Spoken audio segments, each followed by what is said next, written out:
Okay, good afternoon. Welcome, everybody. Thank you so much for being here today. This is our June Insights webinar.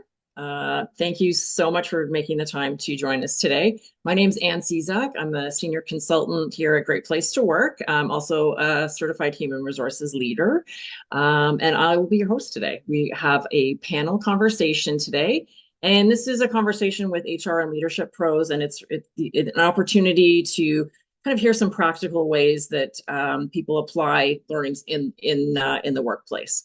Before we jump into our panelist conversation, just a couple of notes. We have a Q&A. If you have any questions, please pop them in there. We'll make time for them at the end. And also Merv is behind the scenes today. So if you have any technical issues or just want to pop something in the chat, she can help you out with that. So as I mentioned, this is our Insights webinar, and this is our June session. I can't believe it's June already. And we are going to be talking about the Great Place to Work effect. This is a continuation. It's something we've been talking about all year. And the Great Place to Work effect really boiled down is we're looking at, how do great leaders build trust? Trust shapes culture and culture drives performance. And each month we do focus on a specific high trust leader behavior. I'm going to quickly share just an overview of the Great Place to Work effect, and then we will jump into our panel conversation. So I'm going to share, and here we go. And I got to hit share to do that. There we go. Just a couple quick slides when we look at the Great Place to Work effect. So here it is. It's really simple. The Great Place to Work effect is great starts with leadership. We're going to be talking a lot about leadership today when it comes to caring. Leadership experience shapes culture, and culture drives performance. So to build that out a little bit, we look at these 9 high trust leader behaviors. As I mentioned, we've been talking about them throughout our Insights webinar series this year. So we look at those 9 behaviors. So listening, speaking, inspiring, caring, developing, thanking, sharing, celebrating, and hiring. These are the 9 high trust leader behaviors that Great Place to Work has identified. And so great starts with leadership. Why? Because leadership experience. And experience is as it sounds. It's that day-to-day experience that employees have at work. And we look at that in terms of trusting in leadership, taking pride in the work that we do, the camaraderie that we experience with our colleagues, and also importantly, looking at the for all. So it's one thing to be a great place to work, and it's another thing to be a great place to work for all, where everybody feels valued and included. And then, so great starts with leadership experience shapes culture. Culture I like to look at as an outcome of the behaviors we reward, encourage, and ignore. It's the norms and traditions in your organization. It's how stuff gets done around here. That's culture. You can define it many ways, and you probably do in your organization. There's collaboration, innovation, agility, opportunity, well-being. And again, you could probably ask everybody in your organization to describe the culture, and you may get different answers or you may get the same. And then ultimately, so again, great starts with leadership experience shapes culture, and culture drives performance. Whether you are a for-profit business, a nonprofit, or a charity, you have performance metrics that you're tracking on a regular basis, whether that's profitability, productivity, efficiency, customer satisfaction, social impact, market resilience, talent acquisition, talent retention, and there may be other metrics that you track as well. But really then going back to what is the impact of leadership ultimately on the performance of the organization. So that is the Great Place to Work effect. Really quickly, wanted to just get everybody grounded in that, because again, we are talking about these 9 high trust leader behaviors, and specifically today, we're talking about caring, and specifically psychological safety. So I think I've stopped sharing. I hope so. Somebody will tell me if I haven't. All that said, let's meet our panelists for today. We're going to have a great conversation. I'm pleased today to be joined by Natalia Strelbitsky. She is the Vice President, People and Culture at Walters Group, a family-owned steel construction company founded in 1956 that designs, fabricates, and constructs commercial and industrial projects throughout North America, and they are headquartered in Hamilton, Ontario. And then also with us is Rahul Goyal, and he is founder at Brainridge Consulting. They are a technology consulting firm headquartered in Toronto, and they specialize in delivering innovative IT and AI solutions to leading financial institutions across the American region, including major banks, insurance companies, pension funds, and digital-only banks. So really excited to have our two panelists with us today with some diverse industry experience. So it's going to be a really rich conversation. So let's get into it. Right, when we talk about psychological safety, let's define it. Let's talk about what it is and what it isn't. I think, at its core, really, it's, do people feel safe to speak up, ask questions, admit mistakes, and challenge ideas without fear? Again, really boiled down. Sometimes it can be conflated with mental health or mental wellness. So again, let's get into this conversation and see what this looks like on a day-to-day basis in these organizations. So, Natalia, let's start with you. In your experience, what does psychological safety actually look like in a normal workday at Wolters Group? Thank you, Anne, and everybody else. Pleasure to be here and glad to talk about this topic, top of mind for sure these days. And to answer your question, how does it show up and what does it look like? I was thinking about that, and it's one of those things that when you have it, you don't think about it. Like when you're healthy, you don't think about the doctor. So because it shows up in everyday, ordinary moments for people, and it looks different for everybody. For somebody, it could be asking a question in a big meeting, and they feel safe to do so. For somebody else, it could be challenging the how it was done here for many years, or it could be showing emotion, could be being vulnerable. For sure, I know I worked at places where I was told to tone down my passion. So, you can't be yourself. So there's an expression, you hire an employee, but a human being shows up for work. So for me, this ability to be yourself, show yourself, is psychological safety. Amazing. Yeah, thank you for sharing that. I love that quote. Rahul, what about you? What does this look like? And thank you, Anne, and thank you for having me here. So we are into consulting business. That's mainly people business, right? And as Natalia mentioned, right? So if we have our employees who feel like home at work, where they can openly speak up, talk, right? And they don't feel pressurized when they have to ask questions, right? That's what it is for us in day to day. And we keep in the people's business, it's all about people, making them happy. So we need on day-to-day basis as a company, we make sure like when they are at work and they spend a lot of time, especially in the technology consulting business at work, we have long working hours. Okay. ma- Make every single arrangement for our employees so that they don't miss home or basically have homesickness at work, right? And this is a very small thing, but implementing it, bringing it to our employees, and conveying it to them that this is the most important thing for us actually helps on the ground. And I would say this is not something we can measure. It's all that you can see and feel when you talk to someone. Okay. That's what it is for Brainbridge, and Yeah. we are very proud that at this point in time we are talking about this aspect because this is not just the consulting business, but every business needs to talk about this, have it implemented. Thank you. Yeah. I think, I want to go back to a couple of things that I'm hearing, and it's, being able to be yourself. And people are complicated. So it's not having to leave yourself at the door and then, somebody else go through, I'm using door metaphorically, obviously. Not everybody goes through a door. But when you go to work, it's not having to put on a mask, because that is exhausting for people to have to be somebody else at work because you don't feel safe to be yourself. That human piece, that home, I think many of us are probably different people when we leave than we are at home. And so, interesting that you raised that around, how do you bring that to work?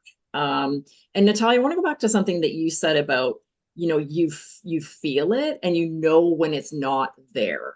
So could you elaborate a little bit on what does it look like when it's not there? I think you had one example, but give us a little bit more.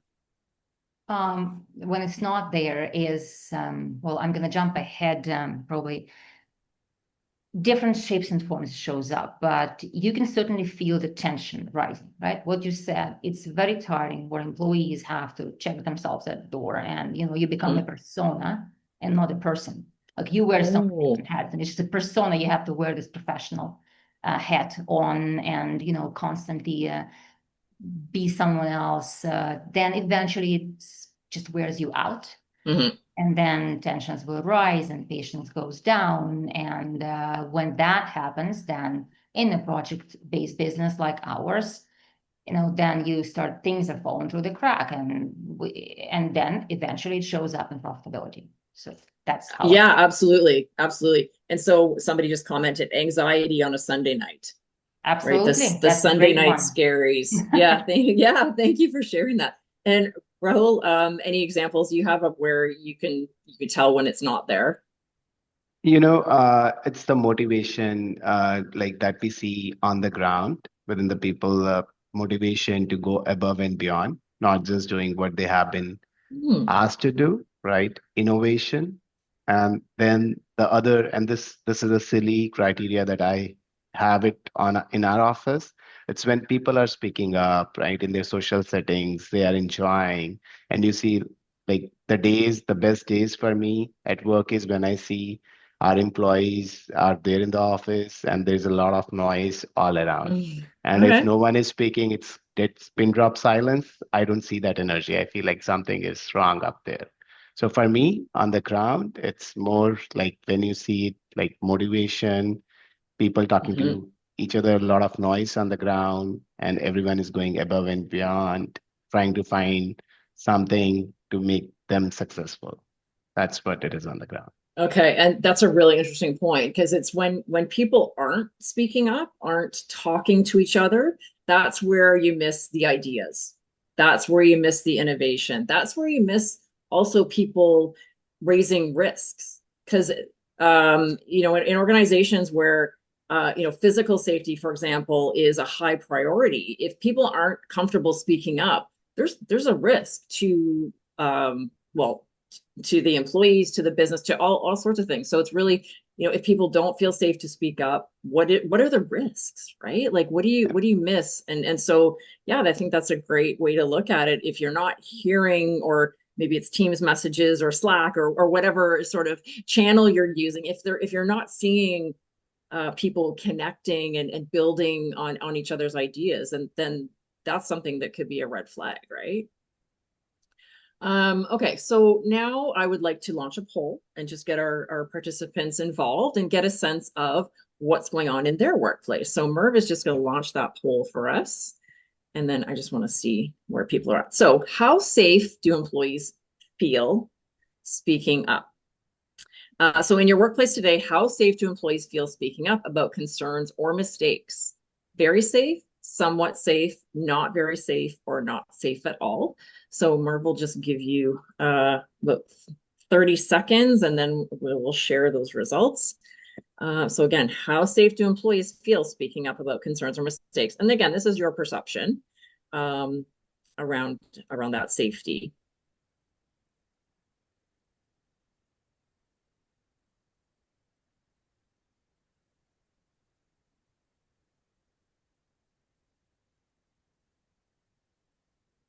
Okay, so Merv, if we can see the results.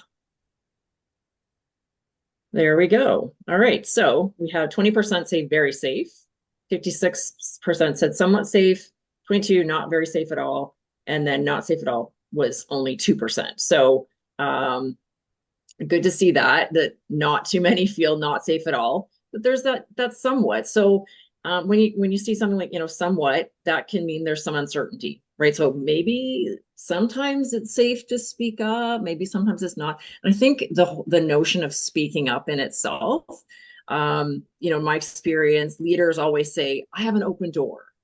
I encourage people to speak up. Um, but then it's sort of the reaction to it. So let's keep having this conversation, and I think we'll talk more about that. But Natalia, I'll go back to you. Where do organizations maybe get stuck when it comes to creating a psychologically safe place to work? I think it's hard to do it if you treat it as, HR-driven program Mm, or a training initiative. okay. Because people don't decide to speak up based on the workshop they went through. They decide to speak Yeah. up based on the experience. So it's lived everyday experience that's rooted in leadership actions and behaviors. Hmm. You just said it that if the leader says, my door is always open, come in and tell me whatever you want to tell me. And then next time somebody comes in and gives them feedback and they get immediately defensive, dismissive, unintentionally so, that person will probably never do that again. Or if Yeah. they know about someone else who admitted a mistake and how that ended, again, so it's lived experience through every day and rooted in leadership actions. Therefore, it can be a problem if HR is driving it, but the leaders don't live it. Right. Absolutely. Rahul, what do you want to build on that? Yeah, I echo Natalia here. So it's not a HR initiative, right? So we have been doing a lot of HR initiatives in so many things, and after that we realize it's a leadership thing, right? And one important thing is, you know, admitting mistakes is one thing, but building on top of that, right? So we have seen many a times we as a leader ourselves do not admit mistakes, right? And we as a leader take so many wrong decisions left, right, and center, right? And we try to fix them, right? So and the same thing, organizations that let their employees make mistakes and basically build on top of their mistakes, help them grow from there is are the ones that are the differentiators here, right? So it's a leadership attribute. Mhm. The second thing that I see here is where organizations get stuck is, uh, as you initially mentioned, like there are different personalities in the room, right? There are Mhm. people who talk more than others, right, in the room. And usually the people who are the employees who are more talkative and they basically can present their ideas better. They have been heard in the room, right? Mhm. So getting to the employees who often do not speak up, right? Getting their feedback or feedback from all directions, like lower to all the way to the leadership, actually makes a huge difference. And Absolutely. there is no right and wrong in the organization. It's more about the perspective that we build around it, right? Yeah. Yeah. So we've got a few questions. I think I'm going to go through them as we talk because I don't just kind of wait till the end. It's kind of more timely. So how do you overcome the idea of speaking up with people from cultures where that might not be as acceptable for everyone? So I think that's a really interesting perspective because it is about being a great place to work for all. And Rahul, you just kind of mentioned this, where there may be people in the room who maybe it's the confidence, maybe it's cultural. So how do you ensure that you hear from everybody when you say speak up? But there are people who, for whatever reason, don't feel comfortable doing that. So how do you attack that? I will take this Yeah. question first, Natalia. Sorry, I'm not going by the order this time. No, no, I hope go, that's you go. okay. Yeah. So, uh, so one thing that is identifying, leaders has to identify, right? Like they need to make sure they are listening everyone, not just the one who is speaking more than others, right? So identifying those individuals and motivating them to speak up, making sure the perspective is being uh, built through all the people in the room, right? Hmm. Not just with few of them in the room. So I think that's Hmm. the one thing. Second thing is, and this is something that we do quite a lot, we do coffee chats, we do other social engagements wherein it is the monthly, it's a draw wherein we put the list of name of the people and they come up. So anyone from different cultures come up and they basically have to have this kind of webinars within the company. So these are two aspects basically that helps people to speak up, to open up and whatnot. Okay. Natalia, did you want to add anything? Yeah, two great points, Rahul, and I agree with you that you have different personalities in the room and different level of comfort. So 2 points, I think. One is permission to speak up, like literally give them permission to speak up. I know you say who needs a permission, but I think vocalizing it sometimes helps. I want to hear from everybody. Maybe tap people on the shoulder. I know I've done that. They don't like it, but hey, it does challenge them a little bit. I also love the sticky notes. I'm a queen of sticky note exercise, ideation Okay. exercise. Yeah, When you yeah. want ideas and you're Hmm. doing a session, you may not be comfortable to speak up, but you'll be comfortable to write down that great idea. So you don't want to lose that. And that gives an opportunity to share and create the environment of co-creation of something. Yeah, absolutely. Yeah, I think, you both alluded to it's one size does not fit all, right? There are people who are going to be more comfortable being very public, offering opinion, but what are the other ways, whether it's the post-it exercise, whether it's an anonymous survey, whether there are employee groups that can allow, yeah, so somebody saying multiple channels of speaking up, yeah, in a group, one-on-one, email, those kinds of things. So it's not that one size fits all. So it's working with your employees. Like I think it's always a great idea to, talk to employees about what would, help you feel safe to share those ideas. And now I want to go back to something Natalia, you said, and something I wanted to talk about is how do you make this part of your culture, let's say, um, versus a workshop? Like, how does this become part of the everyday? One of the things I think about with workshops is you go and you learn something, you get fired up, you think you're about behavior change, those kinds of things, but then you go back to an organization that maybe hasn't changed as well. So we learn a new skill, but then we go back to an organization that maybe isn't ready for that new skill, right? So how do we sustain any learning? How do we create those systems and processes to create that psychological safety? Really long question, sorry.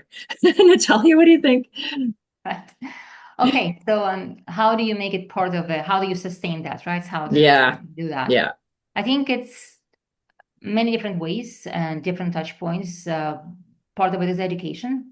Let's say, example, at Walters, part of our new hire orientation day one is this conversation about speaking up and the butterfly effect. We are a project-based business in the project life cycle, something that you notice early on, but you wonder, it's even my job to speak up? Do I say something? So you're not comfortable, you just let it go. Inevitably, it shows up later down the road, and it's going to cost you more to fix it. So we tell our new hires, speak up because of this. We want you to speak up because it will help us fix something sooner. So they understand why we're asking them to speak up.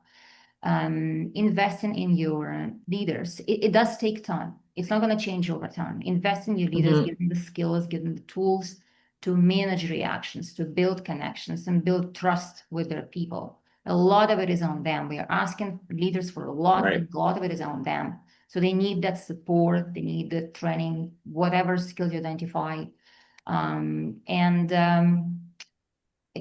look at your core values. We've done core value refresh exercise. Build trust is one of our core values, and it Mhm. comes from how we do things around here. So Mhm. multiple ways to make it part of the culture and not just a standalone workshop or initiative. Right, right. And Rahul, what are your thoughts on that? Absolutely, absolutely. It has to be a culture within the organization, right? And sustaining anything within the organization only comes if we practice it every single moment, right? Hmm. Hmm. And for that, like coaching leaders, as Natalia mentioned, right? And they then coach their teammates and whatnot. They talk about this, and in our business model, especially with the software development business model, Hmm. we do have a lot of retrospectives, a lot of how the project went through, client engagements and whatnot. And this is actually part of our performance metrics within the organization, Okay. right? And Yeah. how we build. So one thing that we always talk and coach our people is building your own brand. It's not the company's Okay. brand, it's your own Hmm. brand. And you will build your brand when you will speak up, right? When you will be able to think aloud, right? Because that's a key piece to innovation and bringing Hmm. ideas on the table. So, Yeah. so this is something we love doing it. We call it. whenever someone comes to work with us, that build your own brand, and each performance cycle, we measure it against that. In addition to this, we keep doing a pulse survey. I call it as pulse survey with our Hmm. employees. How are they feeling about Right. the other thing that I usually do it in my meetings is, especially the Monday mornings. I saw someone wrote about Sunday anxiety evening. So I ask people to just express their feelings before the call in one word: happy, bored, tired, right? And it basically helps a lot on the ground. So, Natalia, I'm going to go back to something you said earlier, and just to have a conversation, because we're talking about leadership. Um, so, in an example where somebody did speak up, somebody did, call out a risk, or somebody offered a suggestion that was not well received. And you used the word trust as well. So perhaps the trust has been broken, right? Where it doesn't feel safe. How can leaders rebuild that? Or maybe somebody has come from another environment. It's a new hire, and in their previous experience, their lived experience, that behavior was not acceptable. So talk a little bit, Natalia, about how leaders can go about maybe rebuilding that, or just creating that sense of safety with somebody who maybe has had a bad experience in the past. Hmm. Good one. How do you rebuild? I read somewhere, and I can't remember who said that, how it takes years to build trust and you can erode it in 5 minutes. I forget, Yeah. but that's Yeah. so true. And the fact of the matter is, it won't be easy. But I do think that's where the vulnerability comes in play, the power of vulnerability on the leadership side, where you just own it and you have that conversation with individual, where you have to um, take the time to create those moments where you invite the feedback, invite the opinion, and manage your reaction. So the work starts with you Mm, as a leader. You have to really just manage your reaction and acknowledge the fact that it might take time to right. build the trust, but the work is with you. It's hard to say, like, I need a scenario, but if I reacted negatively to something that somebody said in the past, I'd have to own it, and I'd have to work with an individual to create that safe container and rebuild the trust, and it will take time. Absolutely. Yeah. And so I guess sort of maybe not related, but if we think about behavior, like one of my favorite expressions is what gets recognized gets repeated, right? So if we see behavior that is supportive of building that psychological safety, Rahul, I'll come to you on this. How do you recognize that?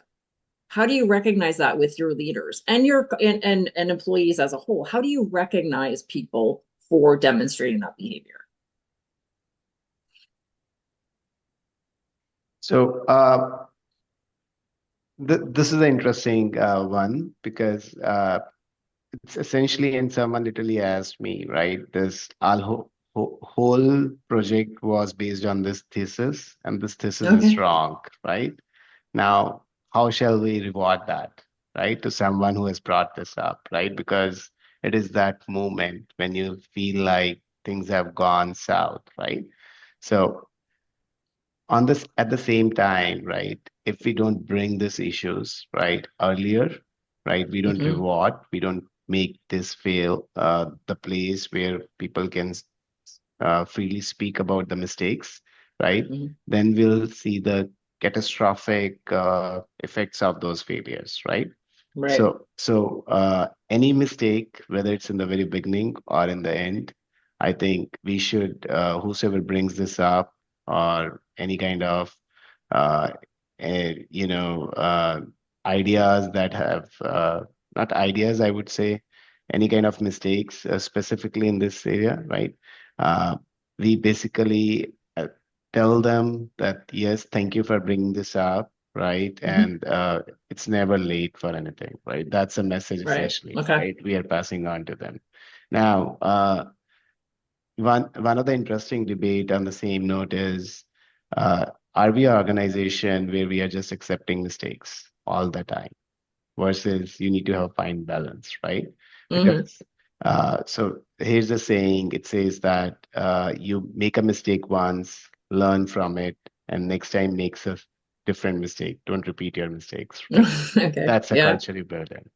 Yeah. Okay. I Okay. hope that answers the question. Yeah, for sure. I think it's yeah, and along those lines too, it's share examples. Like you hear I don't know if I'm gonna get the expression right, but you're celebrating failure, right? Celebrating the mistakes and widely broadcasting, hey, we tried something, it didn't work. Here's what we learned. Or, last month, one of our employees, one of our colleagues called out something that was not going well, and this is what we did about it. So you sort of normalize the behavior and normalize the conversation that's happening around people speaking up. Like it's people only learn from others, and when we share examples of what went well or what didn't go well. So let's do another poll. I'm just really curious to see what our participants have to say about the barriers to psychological safety in our organization. So Merv is just going to pull up that poll. So what is the biggest barrier to psychological safety in your organization? So manager reactions, like Natalie was talking about, is a lack of processes? Is it a culture of blame? Or nothing changes when people speak up? So let us know what you think the biggest barrier is. Really curious to see this. So you can only pick one. Maybe there's a few of them that you'd want to pick, but pick the one that's really, really resonating in terms of the biggest barrier. Just give everybody a minute there.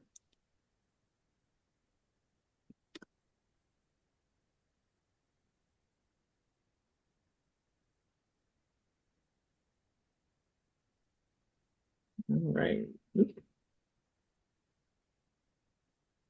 So you can probably close that now, Merv, if you could. We'll see what people are saying. Biggest barrier. Okay. So manager reactions was 28%. Lack of clear processes was 13. Culture of blame, 13 as well. And then nothing changes when people speak up. So interesting. Natalia, I'm going to see if you want to tackle that. Love that one. Yeah. Oh, so that's okay. I will speak about the Great Place to Work trust survey, trust index, Okay. right? So, I mean, why do it if you're not going to implement some changes? So, and usually that's what will prevent people from giving you feedback, sharing ideas, and things like that. And we hear it all the time. If nothing changes, then why bother? So when you ask for that feedback, we're talking about inviting opinions, asking for feedback. It's a loop, and you have to close the loop.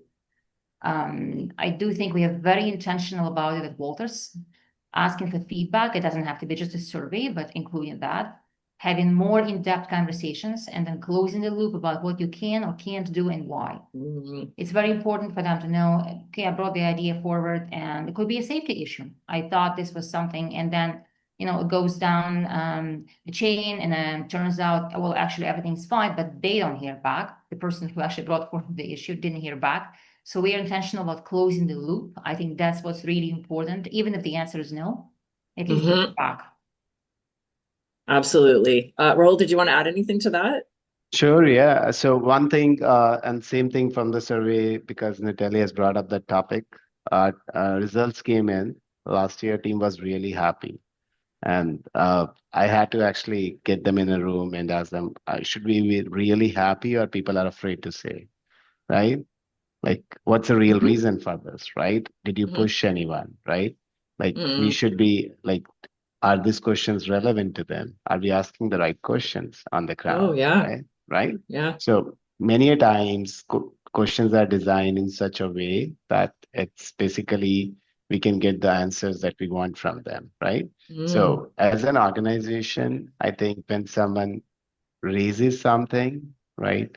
Uh, it's more like does not matter how busy you as a leader are. You convey the message that yes, we'll look into it, we'll act Yeah. on it, right? And these are the key things, like where we make sure we ask these questions to our employees in a different ways so that we get the answers, not the ones that we want Mm. to hear, but the real answers. Fair. Yeah. Yeah. So yeah, great call out there in ensuring that you're asking the right questions. And then also, Natalia, I'm going to go back to what you said about closing that feedback loop. So when in the Q&A, just looking at what can leaders do? What are some like tactical things that leaders can do? And one big one is closing the loop. You brought this forward, you asked a question, you suggested an idea. Here's what happened. Because if you want someone to feel safe, it's taking action. And like Natalia, like you said, even if it's to say no, that's an answer. No is a complete sentence, right? Like no, or for these reasons, we will not be implementing that. But thank you for raising it. That's really important. So that's interesting that you talk about surveys, regardless of what survey you do, like, giving people that opportunity to, measure. How would you see that psychological safety is improving? And we're not just talking about, people go through workshops, we do training, we're coaching our leaders on how to demonstrate psychological safety, or so what would it look like in an organization when it's improving? So Rahul, I'll go to you first. All right. So I don't know whether this is the right thing to say, but leaders get to hear more bad news, right? Okay. Yeah. Meetings have more voices, right? You will see Okay. more people speaking up. Retrospectives are more candid, and mistakes are discussed openly, not in the closed rooms, right? So, I mean, and ideas are being challenged, right? Status quo is Mm, like being challenged, right? So, I think if you see all this is happening, that means it's improving, it's right? improving. Yeah, absolutely. Absolutely. So leaders get more bad news. Right? Yeah, I love that. Natalia, do you have anything to add to that one? So I'll share a story, an example of what Yeah. we did at Walters a couple of years ago when we noticed that there were quite heavy silos, and whether it's Mm, following the COVID, work from home related, but again, we couldn't just afford it because we are a project-based business where we work together to achieve common goal, and we wanted people to work together and uh, rebuild that trust. So how we multiple things happened, but definitely did some cross-departmental lunches, paid off-site, lunch and learn showcase different teams and what they do and challenges they face to build that empathy, understanding. And then you start seeing people collaborating more because they build relationships and there's this trust and mhm. understanding. Issues are being brought forward every year. Um, I joke that I always say that I can sense what the tension in the organization is, but how fast the chamomile tea is going in the cafeteria, and my chocolate jar needs to be replenished in my office. Yeah, That's yeah, the yeah. thing. But it's both data and qualitative. You'll likely notice the turnover goes down. You'll see more people raising Mm, hands for challenges and willing to take on more because the mhm, risk goes down, like so they can take that risk to make mistakes, to maybe not be an expert in what they do and take on more. So more internal oh, promotions and transfer, less turnover, less tension, more collaboration, and you will see it. That those are the behavioral changes you will notice. absolutely.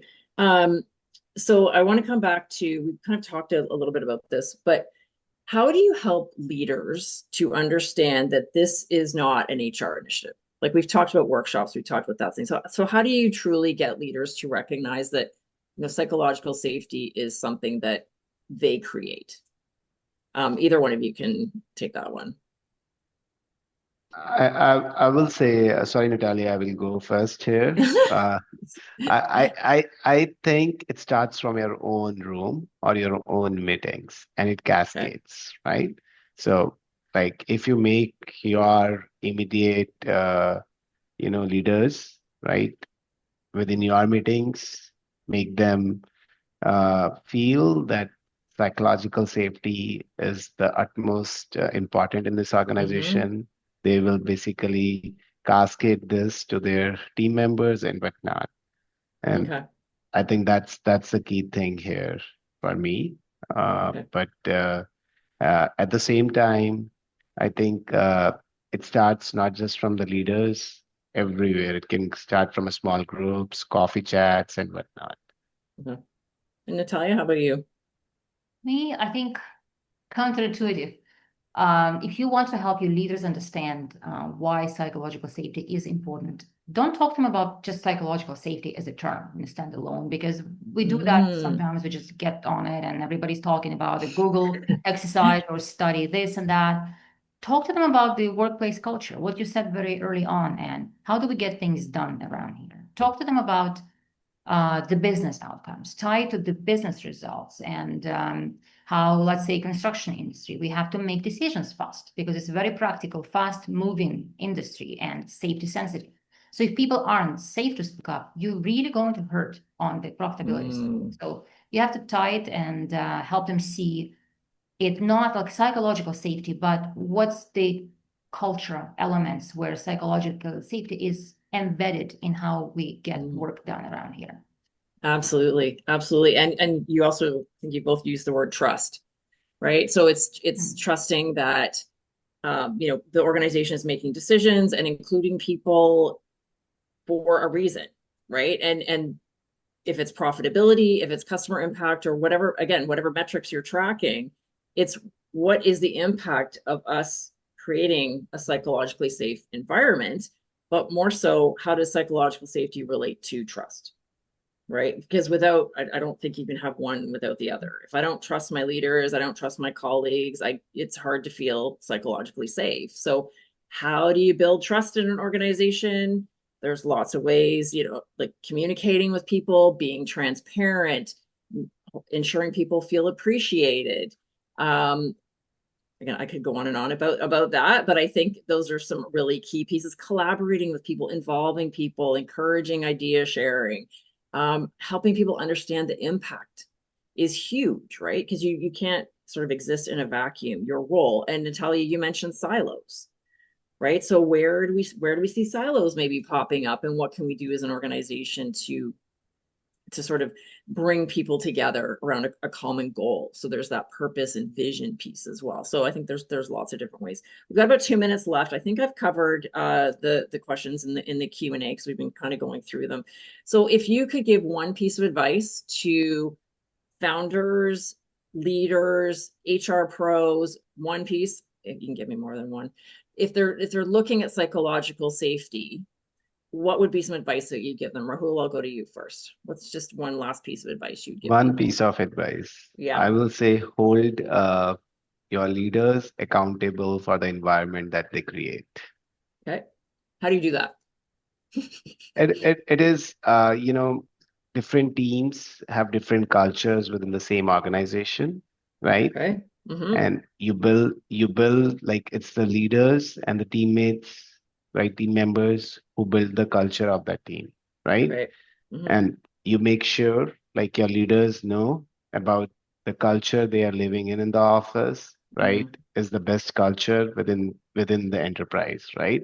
by by mingling more with their team members, creating an environment of trust, right? And make it a fun place to work by having social chats, meeting for coffee chats, Mm-hmm. lunch, dinners, whatnot.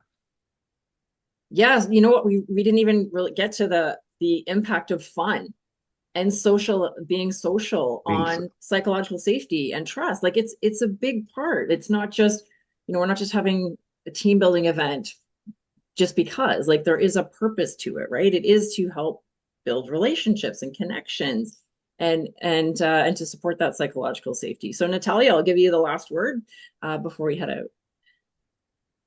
Mine will be slightly different. Rahul, I love what you said about holding leaders accountable because HR can't do it alone and we don't own that culture, right? But I will say to HR professionals, if you are an HR professional, just like me, I'm sure you've heard this joke, oh, HR is in the room, must be trouble. And, start with yourself. Make sure people don't just come to you when there is trouble or a problem or some Mm. sort of negative news. Build connections, have allies at all levels of the organization, employee, frontline leaders, executive leaders. Those connections will help you understand what is really going on. They'll help you stay close to the business. You can do a survey once a year, but that's not enough. You have to understand, you have to have this touch point. So as a HR leader, I think it's critical to get outside the HR bubble and build those connections, meaningful connections and interactions with employees and leaders to understand what is going on. Such a great point. Thank you. What a way to finish. Thank you, Natalia. That's really, really key. And because we know a lot of the folks who attend these webinars are HR people, so I think that's a really, really great point. So thank you to Natalia and Rahul for your participation today. This has been great, such a great conversation. Thank you to everybody who participated today as well. We will see you back in July. We actually have a webinar in partnership with Indeed, and that's going to be conducted in French. So please come back for that. As well as August, I'll be back hosting a panel, and we're going to be talking about our next leader behavior, which is thinking. We talked about that today, or recognition, and how to improve the employee experience without big budgets, because it's not about budgets. And yeah, again, thank you to everybody. Hope we answered your questions. If we didn't, please feel free to get in touch. And yeah, we'll see you in July. Enjoy the rest of your day, everybody. Go Canada. Go Thank Canada. you. Bye, everyone. Take care. Bye-bye, everyone. Bye.